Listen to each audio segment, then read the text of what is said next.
Saudara sekalian, mari kita lihat Markus pasal yang ke-7 ayat 24 sampai dengan ayat yang ke-24.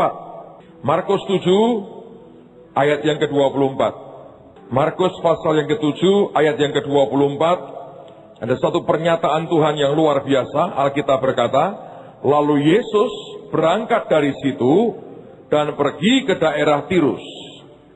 Ia masuk ke sebuah rumah dan tidak mau bahwa ada orang yang mengetahuinya, tetapi kedatangannya tidak dapat dirahasiakan. Kalau Anda membaca dalam terjemahan yang lain, dikatakan dalam bahasa Inggrisnya, dari sana dia pergi ke daerah Tirus dan Sidon, kemudian dia masuk ke sebuah rumah, dan dia tidak ingin ada orang yang mengetahuinya.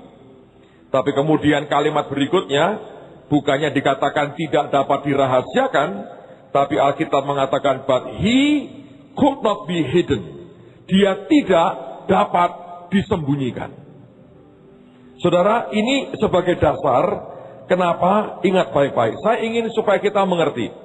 Yesus yang di dalam kita tidak bisa disembunyikan. Alkitab mengatakan, he could not be hidden. Dia tidak bisa disembunyikan. Apa yang di dalam kita juga sebetulnya tidak bisa disembunyikan. Hari-hari ini, saya kalau melihat saudara ya, saya kalau melihat dari pengalaman jalan dengan Tuhan itu ada masa-masa aneh dalam hidup saya. Kalau misalnya ya, setan itu menyerang soal apa gitu ya. Nanti gejala-gejala soal itu tuh muncul. Bum, bum, bum, bum, bum. Atau ada hal-hal yang berkaitan dengan itu tuh muncul. Misalnya dia mau serang kesehatan gitu ya. Nanti saya bisa lihat, ini kok orang-orang dekat saya ini sakit ini sakit ini. Tiba-tiba saya mungkin flu atau apa. Saya bilang, ini kenapa ya? Dalam satu periode tertentu, sakit. Perangi saudara. Hilang. Nanti ada periode lain lagi munculnya. Ya, nah dalam 1 minggu ini atau 2 minggu ini periodenya aneh. Saya didatangi, dikontak, di BB, di WA orang-orang aneh menurut saya. Di SARK yang lalu misalnya, kan kalau selesai itu banyak tamu antri. Jadi saya minta beberapa teman cobalah disortir karena kadang-kadang, Pak saya pusing tolong didoain ya, saya suruh doain orang lain gitu ya. Karena yang antri banyak gitu. Saya pengen yang kasus yang mungkin kira-kira berat-berat lah. Ayo saya bantuin. Tapi kalau tidak kasihan saudara, jam 8 selesai. Saya baru keluar dari tempat kebaktian itu jam 10. 2 jam kemudian. Itu cuma ngurusin ngantri orang dan kadang-kadang ya hal-hal yang minor. Atau nggak terlalu major gitu. Satu hari ada orang menyebut nama. Nah teman saya bilang, Pak ada bapak ini mau ketemu Anda. Wah siapa ya? Lalu saya bilang, tanya dong siapa? Keperluannya apa? Dia balik lagi, tidak mau nyebut Pak. Dia berkata gini, Pak Petrus pasti kenal siapa saya. Nah kebetulan ada di antara saudara ini yang nama panggilannya sama dengan dia. Jadi saya pikir Anda itu. Oh ini pas ke Jakarta ini, oh dia yakin Pak Petrus kenal saya. Ya saya kenal, satu sebutan itu saya kenal banget. Gak usah disebut di sini ya. Tapi saya berkata, kalau itu mana mungkin saya tolak. Lalu saya bilang, oke, suruh masuk. Masuklah 2 orang asing total buat saya. Duduk, saya bilang. Saya salami kan, shalom. Bingung saya. Ini kisopo. Dia yakin Pak Petrus kenal saya. Begitu salaman, dia berkata gini. Saya hanya mau menyampaikan 1 ayat buat Bapak. Ayatnya di sini. Saya bilang, terima kasih. Terima kasih, saya salami. Sudah gak suruh keluar. Saya bingung, ini siapa? Jadi saudara, ini mungkin orang level dewa. Dan dia biasanya orang begini, yakin dia orang penting di hadapan Tuhan. Sehingga semua orang harus tahu siapa dia. Kebetulan minggu lalu ini saya ngajar soal karismatika. Anda tahu kalau soal sudah mulai main karunia, saya termasuk orang yang cukup sering melihat yang aneh-aneh dalam orang-orang berkarunia ini. Orang karismatik, walaupun saya sendiri juga karismatik. Saya harus mengakui banyak yang aneh-aneh. Dan paling suka pakai suara Tuhan. Wah itu kalau Tuhan berkata, siapa berani ngelawan, saudara? Tapi ini kebiasaan latah. Yang akhirnya membuat suara Tuhan itu begitu tidak ada nilainya. Ya menurut saya karena error dalam hidupnya itu ada errornya. Jadi keluar begitu. Itu pernah kejadian sekian tahun lalu. Di suatu kota ada orang punya persekutuan doa. Nah hari berikutnya setelah persekutuan itu, dia ketemu dengan teman saya. Teman saya ini hamba Tuhan. Ditegur sama orang ini. Pak, kenapa Bapak kemarin tidak datang ke persekutuan doa saya? Loh, kenapa saya harus datang? Saya kan undang Bapak. Harusnya Bapak yang kemarin khotbah. Teman saya bilang gini, kapan kamu undang saya? Loh, di dalam doa di roh saya panggil nama Bapak. Terus teman saya bisiki saya, rodok koclok iki wong iki memang. Terus dia ngomong begini, Anda punya ilmu dewa. Saya manusia biasa, maaf ya nggak dengar. Saudara bisa ngerti gak kalau Anda hidup seperti itu? Saudara mau berkata itu Tuhan Yesus? I don't think so. Alkitab berkata Yesus itu tidak bisa disembunyikan. Keluarnya Yesus ya Yesus, saudara. Kalau yang lain-lain itu, aduh mabuk saya. Dan dalam 2 minggu ini, banyak sekali saya bilang, wah ini gelombang roh aneh-aneh ini mulai mampir. Saya bilang, Tuhan, aku terlalu sibuk dan aku mau dengan Engkau saja. Selesai. Tapi ya mau bagaimana? Mau dimarahi? Wah pasti marah. Penyesak tidak mau dengar suara Tuhan. Pasti begitu omongannya. Tapi saya ini, minggu ini saya nggak mau cerita lah. Ngabisin waktu. Untuk apa Anda dengar yang aneh-aneh seperti itu. Balik ke firman Tuhan. Yesus tidak dapat disembunyikan. Kalau ada Yesus di hidup kita, buahnya akan luar biasa. Kanker, keluar kankernya. Kanker di otak, sembuh dalam nama Yesus. Jiwa-jiwa dibawa kepada Yesus. Pak Charlie cerita dengan saya, dia diundang di satu kota. Dan di kota itu ada orang yang sakit parah. Kanker paru-paru. Dokter Singapura bilang stadium 5. Saya baru dengar ini. Sekolah naik terus dari 1, 2, 3, 4. Kalau sudah 4 itu sudah waduh waspada ini. Keluarganya sudah mulai mendekati Pak Subianto. Tapi kalau ini sudah 5 masih hidup saudara. Dokter angkat tangan dibawa pulang ke rumahnya. Di rumah dia katanya kalau nggak salah 2 tahun di Singapura. Hebat ya. Terus kemudian di rumah itu, di kota itu dia sampai sewa ICU 6 bulan kontraknya. Stadium 5. Sampai sana sudah nggak bisa apa-apa, selang semua, makan juga nggak bisa. Dan Tuhan cuma ngomong ke Pak Charlie katanya begini, bisikin saja. Aku mengasihimu. Tuhan mengasihimu. Ya gitu aja. Tuhan mengasihimu. Tuhan mengasihimu. Mau diajak perjamuan, makan nggak bisa. Ambil cuman anggur perjamuan, celupin tangan. Saya nggak tahu itu sudah cuci tangan atau belum.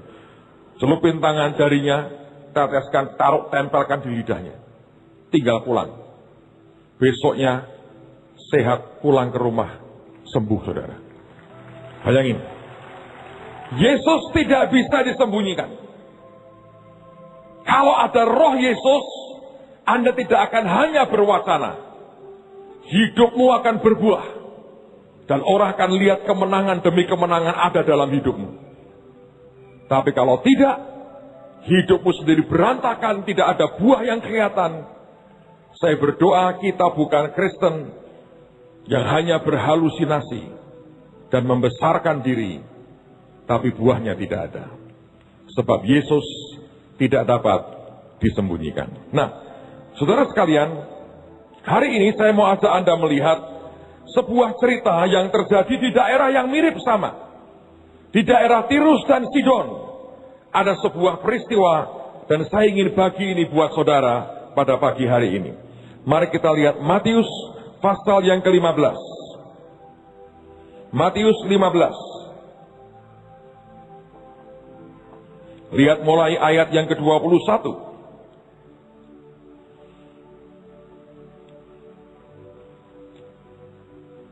Matius pasal 15.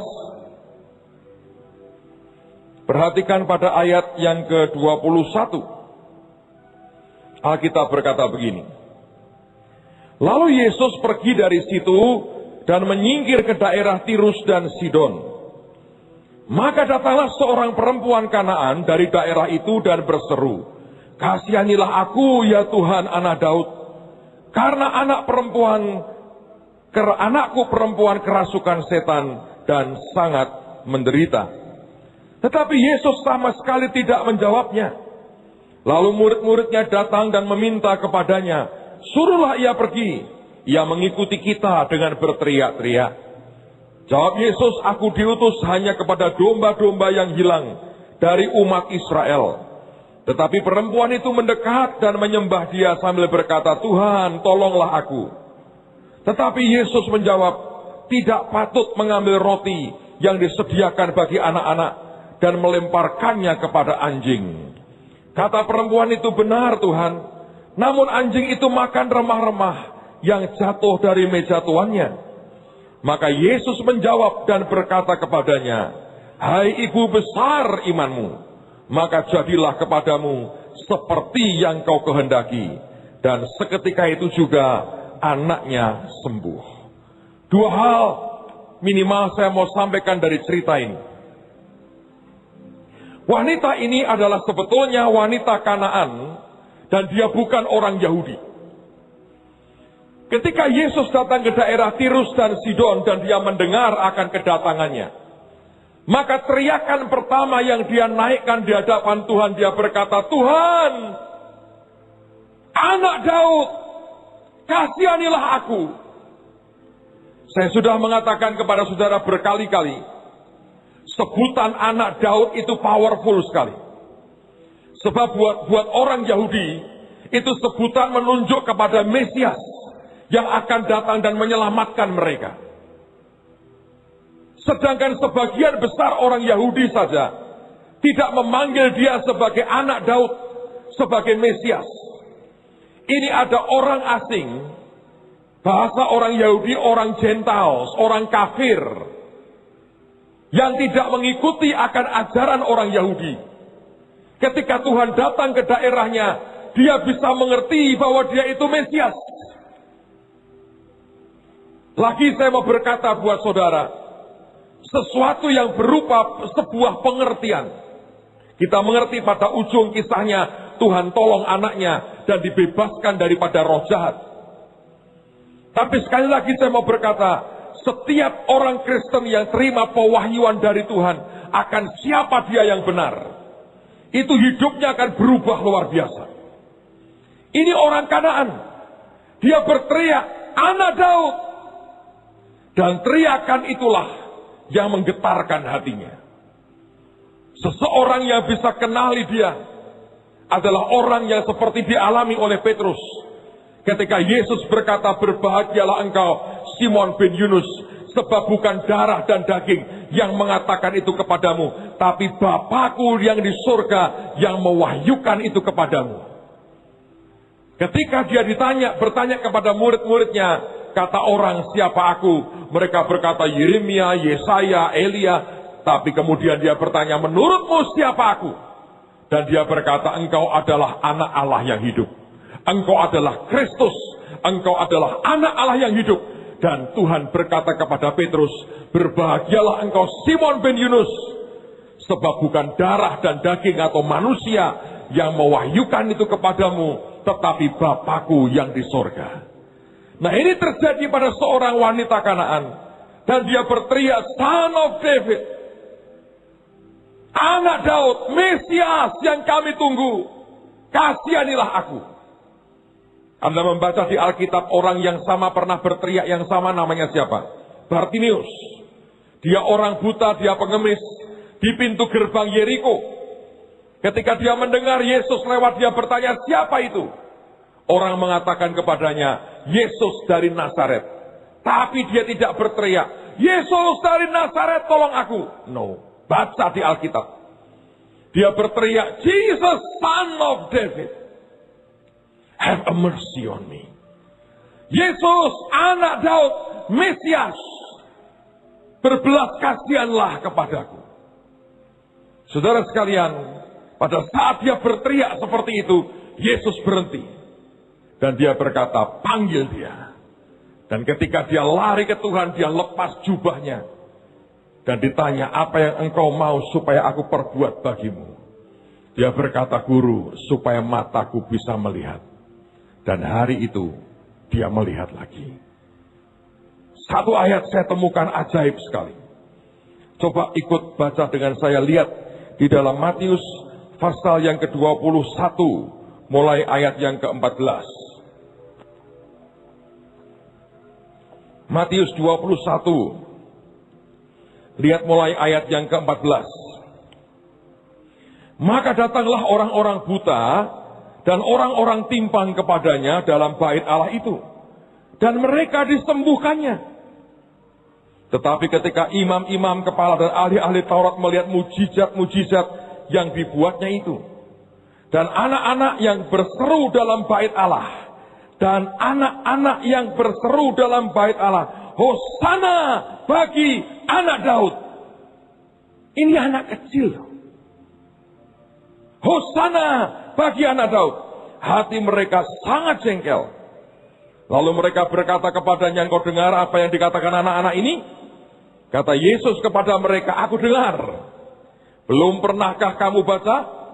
Dari mulut bayi-bayi dan anak-anak yang menyusu, engkau telah menyediakan puji-pujian? Saya kalau lihat ayat ini, saya ingat Pak Timotius. Mumpung orangnya nggak ada, kita rasanya sedikit, saudara. Zaman itu kami belum nikah. Ada tim dari Singapura datang pelayanan ke Indonesia. Lalu dibantu, dibagilah mereka dalam kelompok-kelompok itu masuk ke desa-desa. Ada satu ibu-ibu orang Singapura, dia khotbah. Jadi pada waktu itu saya dengan Pak Timotius di satu kelompok mesti menerjemahkan. Nah, hari pertama saya sudah. Session berikutnya saya bilang gini, gantian dong. Karena Pak Timotius dulu sekolah bahasa. Kamu kan mesti jago dong. Nah, tetapi ada satu masalah. Di session yang kedua yang datang orang tua-tua. Yang di tahun itu tidak bisa berbahasa Indonesia. Jadi mereka harus diterjemahkan dalam bahasa Inggris ke bahasa Jawa. Menurut saya di kita ini yang paling qualified mungkin almarhum Pak Sumarso. Yang lain saya nggak yakin. Walaupun Anda keturunan keraton level keberapa, kalau sudah nggak biasa ngomong pakai bahasa Jawa. Mungkin Pak Pras sekarang mungkin rada bisa karena kata Pak Gub, tiap hari apa mesti ngomong Jawa, saudara ya. Tapi zaman itu Anda bisa bayangin Pak Timotius. Pak Timotius kan ini, saudara. Pak Timotius sekolah bahasa Inggrisnya mau tuh. Dia ngomong apa dalam bahasa Inggris mudeng. Tapi untuk dia ngomong ke bahasa Jawa, dan itu orang tua, Anda tidak bisa pakai ngoko. Kurang ajar itu. Kowe, wah. Zaman dulu dibalang bakyak, saudara, kira-kira ya toh, teklek itu. Nah, ini orangnya baca ayat ini. Dari mulut bayi-bayi, apa dibilang? Dari mulut bayi-bayi dan anak-anak yang menyusu, engkau telah menyediakan puji-pujian. Terus dia terjemahkan dalam bahasa Jawa. Soko cangkeme bayi-bayi nyusu, ono pujian. Itu mbok-mbok saling berpandangan mbek nyusur gini. Apa omongan ini? Mumpung nggak ada orangnya. Mudah-mudahan nggak streaming pagi ini. Tapi saya ingat banyak hal yang lucu-lucu dalam kehidupan saya ini. Kalau lagi susah, saya keluarkan memori yang begitu-begitu, saudara. Menghibur hati. Saya masih ingat, dia khotbah berapi-api. Sokot cangkeme bayi. Mungkin betul juga sih. Tapi yang lagi nyusur, delok-delokan. Ome iki karepe apa toh? Kira-kira begitu, saudara. Oke, sekarang mari kita teruskan ini, lupakan 4 Timotius dengan cangkeme bayi-bayi tadi. Kalau Anda membaca Amplified Bible, ini lucu sekali, ini aneh sekali. Alkitab mengatakan, saya bacakan ya. Tetapi pada waktu imam-imam kepala dan ahli-ahli Taurat melihat hal-hal yang ajaib yang dia lakukan, dan the boys and the girls and the youth and the maidens, anak-anak laki, anak-anak perempuan, kaum muda, remaja putri, berteriak di dalam bait Allah, Hosana, the son of David. Jadi ini yang teriak itu dari anak-anak sampai remaja, youthnya berteriak, Hosana buat anak Daud. Lalu mereka protes. Dan berkata, kamu dengar yang mereka katakan? Buat mereka terganggu. Nyebut kamu anak Daud, kamu Mesias. Tapi anak-anak kecil itu dan para remaja bisa ngerti loh. Ini Mesias ini. Imam kepala ahli Taurat nggak mudeng. Jengkel. Dan dia protes, mereka berkata, kamu dengar yang mereka katakan? Dan Yesus menjawab katanya, ya. Bukankah, apakah kamu nggak pernah mendengar? Katanya, dari mulut bayi-bayi dan anak-anak yang belum sampai susu, engkau telah menyediakan istilahnya perfect praise, sebuah pujian yang sempurna. Apapun yang kita mau berikan ke Tuhan, bahkan sebuah pujian, kalau itu sempurna, harus lahir dari sebuah pengertian. Harus lahir dari sebuah pewahyuan. Sesuatu yang Tuhan bukakan buat kita, dan kita berkata, oh begini toh modelnya. Lalu Anda kerjakan, maka seperti yang Matius katakan, Tuhan sediakan a perfect praise. Ada orang yang bisa nyanyi dengan begitu sempurna di hadapan Tuhan, sebab dia nyanyi dengan pengertian. Ada orang yang asal nyanyi, tapi ada orang yang penuh dengan pengertian, dia bisa naikkan sesuatu dan membuat Tuhan berkata, ini perfect. Karena sesuai dengan hatinya. Yang pertama saya belajar, kalau kita terima revelation, pewahyuan dari Tuhan, dan kita teriak kepadanya, sesuatu akan terjadi. Karena itu setiap kali Anda membaca firman, minta Tuhan, buka pikiranku supaya aku ngerti. Dan aku persis ikuti rema yang Tuhan berikan dalam hidupku. Nanti hidup Anda dan saya akan total berbeda. Yang kedua, dari cerita tentang perempuan Kanaan itu. Saudara, kalau Anda bacakan, dia ngomong begini ya. Aku diutus kepada domba-domba Israel. Terus dia berkata begini. Tidak patut roti yang diberikan untuk anak diberikan kepada anjing. Saya harus mengaku di depan Tuhan. Satu hari ketika saya baca ayat ini, Tuhan berkata begini, nak, selama ini apa pengertianmu soal ayat ini? Ketika aku berkata, ini roti bukan untuk anjing. Saya berkata gini, Tuhan, sorry ya. Menurut aku, engkau rada kasar sih.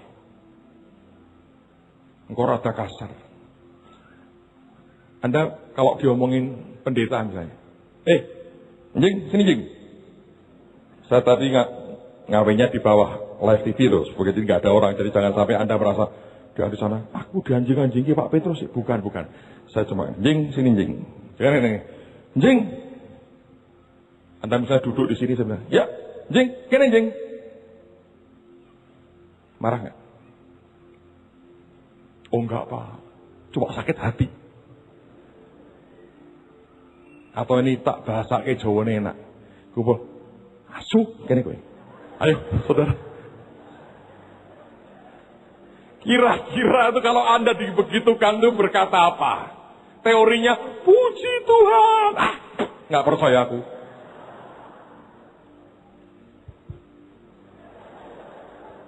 Nggak percaya. Sebab itu kalau buat orang kita saja, sebetulnya itu kan kasar tuh. Nggak usah gitulah, ben lo lucu. Kire, kene kire. Anakmu misalnya guru ya, ini sekolah di mana? Lagi baris kan, Anda nganterin anakmu. Anak Anda telat, lari-lari. Gurunya berkata gini, Rek kire, kene. Herdere sing ngamuk. Bener gak? Anakku dikira-kira ke berarti aku diasuh-asuh ke mbahku diherer ke. Bubar saudara. Itu hate speech.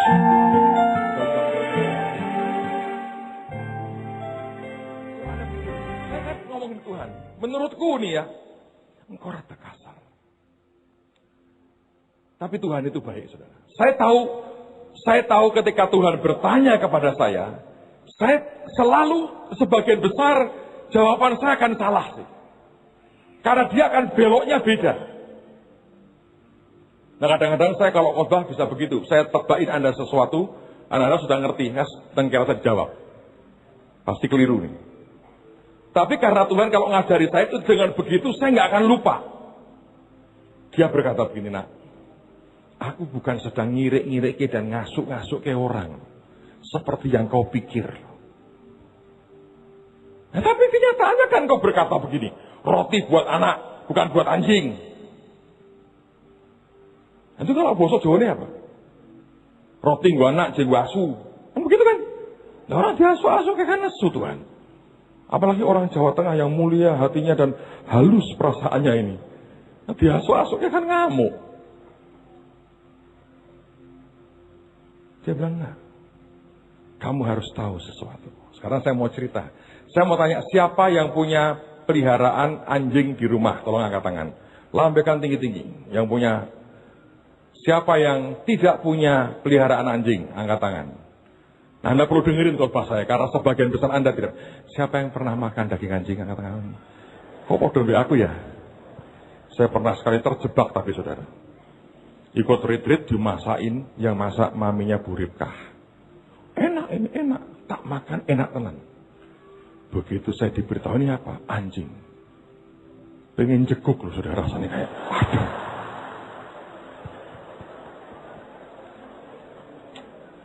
Saya nggak tahu dengan Anda. Tadi cerita apa saya? Oh ya oke, kembali ke sini. Dia ngomong begini ya saya. Nah, baca di Alkitab lagi. Baca Alkitab. Aku dengan dia tidak ada tujuan merendahkan seperti yang kau pikir. Tapi aku itu ikuti sesuai dengan pengertiannya. Dan pengertiannya itu ajaib, nak. Dari mana Tuhan? Engkau yang berkata, dia nggak pernah berkata, saya anjingmu, enggak. Engkau yang duluan berkata, roti bukan untuk anjing. Salah. Kalau Anda baca di Alkitab tadi, saudara. Nggak usah saya ulang ya, demi waktu. Ketika pertama kali Tuhan diam saja, sebutan anak Daud membuat Tuhan terdiam. Diamnya itu diam bukan surah tak urusi, tidak. Saya percaya ada seperti rasa kaget. Yang berkata, dia kok kenal aku ya? Dan makin dia kemudian teriak-teriak, murid-muridnya mulai bereaksi. Alkitab berkata, lihat datang ke Tuhan, dia menyembah, tersungkur menyembah dan berkata, Tuhan, tolonglah aku. Ada satu kata di situ yang ajaib, yaitu kata menyembah. Dan kata menyembah dari kata proskuneo. Saudara, apa artinya kata proskuneo? Proskuneo itu digambarkan seekor anjing yang menjilati tangan tuannya. Nah, karena sebagian besar Anda tidak pernah pelihara anjing, dengarkan cerita saya. Saya tanya kepada orang-orang yang suka anjing. Saya juga baca di internet, saya cari apa artinya anjing kan bisa jilatin kaki kita. Di Alkitab jilatin boroknya Lazarus, ya kan? Tapi soal proskuneo itu anjing yang menjilati tangan tuannya. Dan kata yang Tuhan pakai itu bukan untuk anjing gede, tapi papis, anjing kecil. Kire itu loh saudara. Yang pertama kali bertindak dan punya pengertian, aku ini anjing, adalah ibu itu. Waktu dia nyembah, dia berkata, Alkitab berkata, seperti seekor anak anjing kecil menjilati tangan tuannya. Lalu saya tanya, ada apa kalau anjing seperti ini menjilati tangan tuannya? Saya menemukan beberapa hal yang menarik sekali. Tentu anjing tidak bisa ngomong ya saudara. Kecuali di film-film animasi itu anjing ngomong. Tapi kalau normalnya Anda tahu kita tidak, anjing dengan manusia itu punya bahasa yang lain. Bahasa hati. Anjing tidak bisa ngomong shalom, itu tidak bisa saudara. Tapi ketika seekor anjing menjilati tangan tuannya, yang pertama jelas tanda cinta. Karena kalau Anda perhatikan, anjing itu kalau mencintai anaknya, dijilati, bukan dilus-lus begini. Tapi kenapa tangan yang dijilati? Sebab dia tahu ini tangan yang sering membelai dia. Dia mau berkata, I love you too. Satu itu. Yang kedua, ini yang paling luar biasa. Tanda dia submit dan tunduk kepada saudara. Anjing kalau menjilati tangan Anda, dia mau berkata begini, you are the master, the Lord of my world. Engkau Tuhan dari duniaku. Tanda dia berkata, aku ini tunduk kepadamu. Engkau Tuanku, aku kenali engkau sebagai Tuanku. Dan aku ini tunduk kepadamu. Tapi yang ketiga, anjing menjilati tangan tuannya, dia berkata, aku berdiri bersamamu. Apapun yang engkau hadapi, aku hadapi bersama dengan engkau. Maka Anda mengerti ada cerita di Jepang, anjing yang terkenal namanya Hachiko. Kalau Anda ke kota Shibuya di daerah Tokyo itu, Anda pergi ke stasiun kereta apinya atau tramnya. Di situ Anda akan lihat anjing, patung anjing Hachiko. Ini anjing sebetulnya tiap kali tuannya pergi, tuannya seorang profesor, anjing itu akan dibawa sampai ke tram station. Dia akan tungguin sampai tuannya masuk ke tram dan pergi. Nanti sore dia akan datang lagi kira-kira sebelum tuannya pulang. Dan dia sudah tungguin tuannya di spot yang sama. Itu berlangsung nggak tahu berapa lama, saya lupa persis itu ceritanya. Tiap hari itu yang dikerjakan oleh anjing namanya Hachiko ini. Satu hari tuannya kena serangan jantung. Di kampus dia ngajar. Dibawa ke rumah sakit sampai mati. Ini anjing tungguin terus tuannya sampai hari dia mati. Pernah diambil orang, lari kembali ke tempat itu. Kalau di barat orang menyebutnya man's best friend. Harusnya kan wife adalah man's best friend. Maaf istri-istri. Di barat di sini belum, jangan sampai terjadi. Karena mungkin rada-rada ke situ lama-lama. Hati-hati aja. Kemarin saya cerita, Pak Ahok, Gubernur Jakarta cerita. Dia meresmikan salah satu pos polisi. Dia cerita katanya di Tiongkok ada seorang petani yang punya seekor keledai. Petani ini punya istri dan punya anak satu. Satu hari keledainya itu nyepak istrinya sampai mati. Maka dia kuburkan istrinya. Dan di pemakaman dia didampingi anaknya laki satu. Datanglah ibu-ibu datang satu persatu ngomongin dia. Petaninya hanya manggut-manggut. Anaknya ngeliatin. Dia tanya ke bapaknya, Papa, itu ibu-ibu kok datang ke papa itu manggut-manggut tuh ngomong apa? Oh, dia menghibur supaya kita kuat. Oh, bagus ya Pak, iya. Gak lama datanglah yang pria. Bukan satu persatu bergerombol. Ngomong sesuatu dan si bapak ini mikir-mikir dan mempertimbangkan sungguh. Selesai mereka pergi, anaknya tanya, Papa, tadi bapak-bapak itu kok serius amat sih? Apa dia menghibur begitu juga? Beda. Dia ngapain? Mereka pada tanya rebutan. Keledainya mau dijual enggak? 10% Anda mudeng, 90% bingung. Lucu neneng gitu Pak cerita itu. Tanya Pak Ahok saudara, lucunya di mana? Mau tahu lucunya? Enggak usah. Tapi anjing itu orang berkata man's best friend. Dan Tuhan berkata begini, nak. Beberapa guyune telat. Oh ngono toh ceritanya. Parah. Saya doakan tambah pinter. Saudara tahu dia berkata gini, nak. Dia yang memposisikan dirinya dalam pengertiannya. Dia kenali aku sebagai Mesias. Dia tahu dia orang Kanaan. Dia menyembah seperti seekor anjing menjilati tangan tuannya. Seperti anjing kecil menjilati tangan tuannya. Maka aku yang berkata, baik engkau seperti papis, engkau seperti anak anjing. Engkau menyatakan cintamu, engkau menyatakan penundukanmu, engkau menyatakan engkau akan mendukung aku.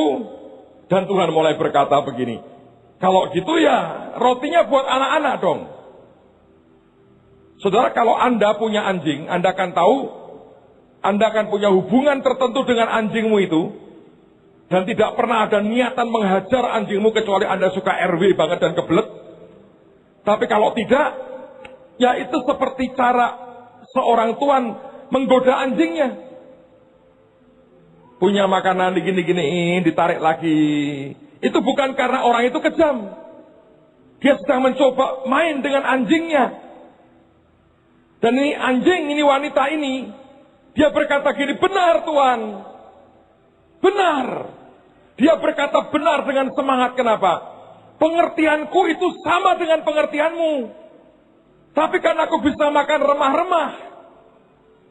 Tuhan berkata, besar imanmu. Bukannya sakit hati, bukannya marah.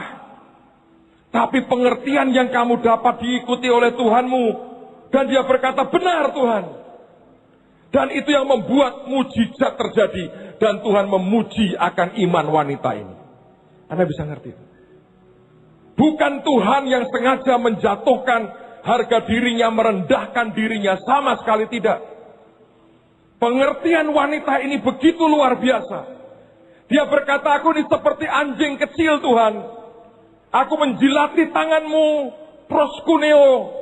Dan dia berkata, aku mengasihimu, I love you Lord. Dan dia berkata, aku tunduk kepadamu, you are the master of my world.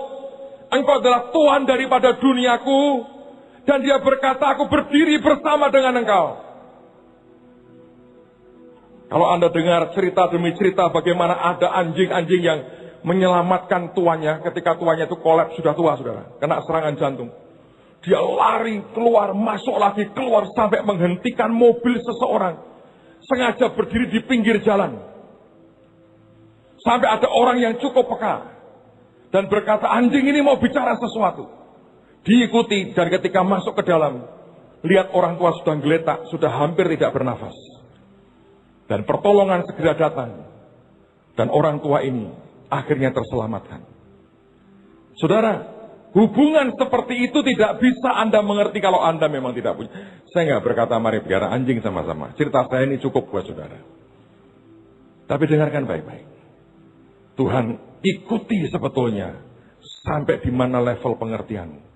Dan kalau itu dengan segenap hati, proskuneo, tiap kali kita menyembah, kita berkata, Tuhan, aku mengasihi Engkau. Aku ini tunduk kepadamu, Engkau Tuhan atas dunia dan hidupku. Dan aku berdiri bersama dengan Engkau. Di mana Engkau berdiri, di situ aku berdiri. Saudara, kalau Anda bisa seperti itu, hati Tuhan itu akan dengan gampang kesentuh. Dan sesuatu yang ajaib pasti akan terjadi. Amen, saudara. Saya berdoa, mari sembah Tuhan dengan sikap yang benar, dengan pengertian yang benar. Anak-anak di bait Allah bisa berteriak, Son of David. Dan Tuhan mengatakan itu perfect peace, perfect praise. Sebuah pujian yang perfect, yang sempurna, dan yang ajaib. Saya berdoa hari ini, anugerahnya akan dicurahkan dengan ajaib. Yang percaya katakan amin. Mari berdiri sama-sama. Kalau Anda melihat hidup orang lain, jangan pernah ikuti hanya luarnya. Anda harus kejar yang di dalamnya itu apa sebetulnya. Kalau orang hanya cenderung mengikuti akan luarnya, orang akan punya masalah besar, saudara. Saya tahu ada beberapa orang yang mencoba mengejar mengikuti akan luar. Dan saya mau berkata buat saudara, jangan. Karena begitu Anda kejar bagian luar, Anda lihat hidup seseorang, Anda hanya mengejar materialnya, dan engkau jadi orang yang materialistis. Tapi kalau engkau kejar dalamnya, engkau ketemu dengan sumbernya. Dan itu akan membuat semua berkat yang Dia berikan dalam hidup kita itu akan bernilai sangat berbeda. Ada orang-orang kejar saya dengan ini, dengan itu. Saya mau berkata buat saudara, bukan saya keberatan, tapi Anda mengejar sesuatu yang salah. Ada orang berkata, Pak, saya pengen urapannya. Anda tidak tahu harganya. Yang dikejar adalah apa yang Tuhan buat di dalam. Dan kejarlah Tuhan. Maka Dia akan memberikan kepada hidup kita semua yang terbaik. Dan belum tentu yang dipakai orang lain terbaik buat saudara. Ketika Daud mencoba memakai pakaian Saul sebelum berperang melawan Goliat, dia lepas lagi. Dia karena dengan pakaian Saul itu dia hampir tidak dapat bisa berjalan. Semua kita akan diberi Tuhan kekuatan dan kedahsyatan dan kemenangan yang luar biasa. Tapi jangan ikuti luarnya. Belajar kejar yang di dalam. Saudara akan lihat yang ajaib akan Tuhan turunkan dalam kehidupan Anda dan saya. Amen, saudara. Saya berdoa itu anugerah akan turun melingkupi kita. Tadi malam sebelum tidur anak saya yang kecil, bibi saya, papi sudah tidur belum? Belum. Saya mau ke sana. Malam-malam dia datang ke kamar. Terus dia cerita pengalaman kemarin malam waktu kebagian youth. Dia menari di belakang. Tiba-tiba sebelum dia menari, Roh Kudus berkata begini, Sasa, kamu kalau menghadap Tuhan, ngomongnya begini. Ini saya ceritakan ke saudara, supaya Anda bisa ngerti. Karena nama yang dia pegang itu, Hadasa itu pemberian Tuhan. Waktu dia lahir, dokternya belum datang. Brojol, tapi di kamar PK sih. Dan waktu dia masih berlumuran dengan lendir, dengan darah gitu. Nangis. Saya kan tungguin waktu dia lahir. Tuhan bicara jelas di hati saya. Hadasa. Jadi itu nama pemberian Tuhan. Lalu kemudian Roh Kudus berkata begini. Kalau kamu lagi nyembah, kamu ngomong gini, Tuhan, ini hadasahmu. Mau menghadap. Dan dia ikuti, saudara. Tiba-tiba itu ada seperti spotlight di atas dia. Dan begitu seperti sinar turun, lemas badannya. Dia tersungkur, nggak bisa berdiri. Dia sujud. Beberapa saat, terus dia nari lagi. Tapi dia bilang, kali kedua ya, dia bilang, itu di tanganku. Seperti ada sayap beneran, yang nggak tahu seperti apa. Tiap kali tangan ini, nyentuh yang bagian-bagian ini. Seperti ada benda tertentu yang memang disentuh-kesentuh. Terus dia bilang, aku mesti ngapain, Bi? Saya hanya ngajari begini. Lain kali, kalau kamu ngalami itu lagi, yang pertama, kamu tanya Tuhan, apa yang kau mau Tuhan? Entah ada tugas, entah ada sesuatu, apapun. Nanti kamu akan lihat, itu namanya pewahyuan. Yang kedua, saya berkata gini, tiap kali kamu berdoa, datang ke Roh Kudus. Dan saya berkata gini, tanya, boleh nggak aku sebut itu lagi di depan Bapa? Kalau diizinkan, lakukan setiap kali kamu doa. Itu membawa, itu karena itu covenant, karena itu perjanjian. Nama Hadasah itu katanya adalah bentuk seperti semak, tapi wangi.